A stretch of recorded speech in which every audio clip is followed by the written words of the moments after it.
Welcome guys to Inken. In today's vlog, magpapalit tayo ng headlight ng Toyota Fortuner. Mayroon tayong bagong order na Orion Alpha. Ito yung ipapalit natin sa stock na headlight ng Toyota Fortuner.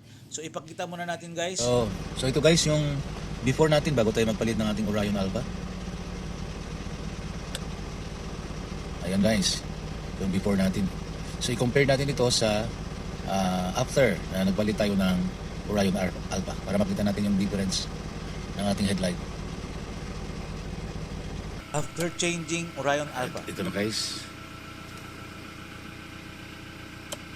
Yun guys, ang ilaw ng Orion Alpha. Yan. Alright, so let's start the process kung paano natin i-install ang Orion Alpha guys.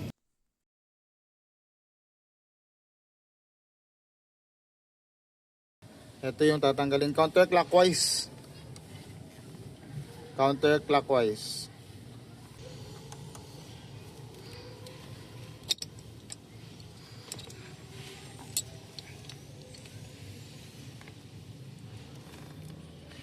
Tapos pindutin to. Ito. Ito pindutin pababa. Tsaka hilahin.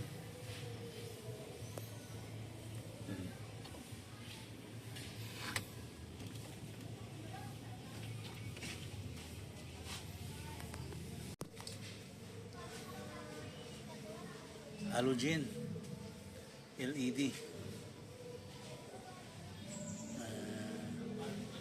to plug same. Okay, go. Ito. Facing sa harap, yung fin na ganito, yung second sa pinakamalaki, yun yung ipapasok dito. Makikita mo yan, meron yan guide na yung fin niya.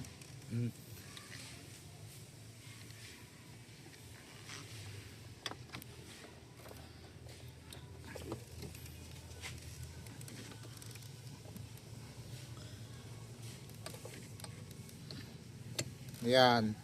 Nakita nyo? Ito yung fin niya, tapos ito yung guide. Push paloob ng konti. Tsaka twist clockwise motion. Hanggang sa humigpit. Yan na siya. Tsaka ito, yung pin niya, tsaka yung ano dito, yung pagtanggal ng pin, dapat magkadiretso.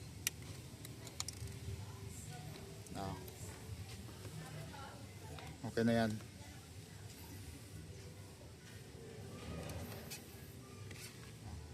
Testing.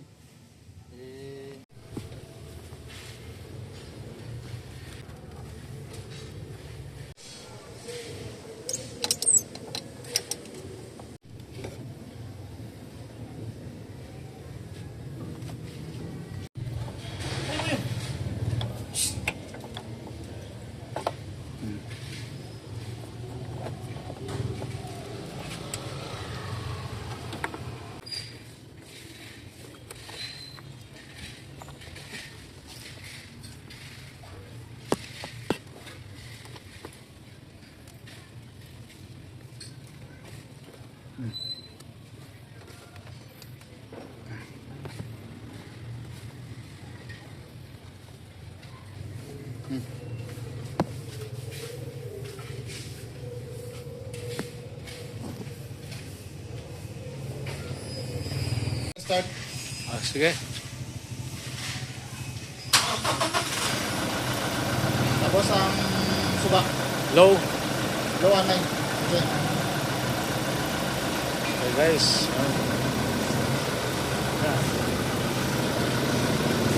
High. Ang high yan. Unang high. Ang ano So guys, sa low. high. Unang Low. Oh, yan, high natin ha. Ayan, yun ang high. Low. Okay, high. Ayun na guys. So yun yung installation ng bago nating modification headlight Toyota Fortuner 2017 Orion Alpha. So ito guys yung before, bago tayo magpalit ng Orion Alpha. Yun yung low beam natin. Saka ito yung high.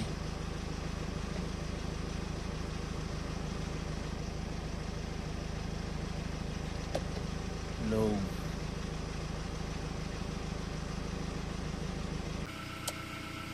At ito na guys.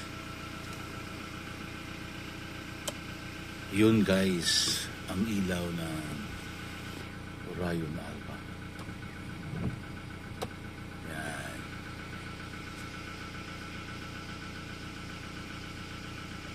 So yun yung high, low. Yan, napaka laki ng diferensya guys. So low, high, low. Yan, malinaw na malinaw yung daan natin guys. Ha? Yan. So tingnan natin dito sa labas.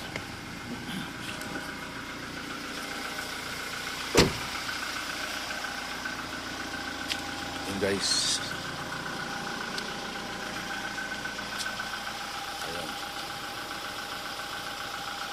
Yun yung bagong palit natin na Orion Alpha sa Toyota Fortuner guys. Ayan, ito na yung daan natin.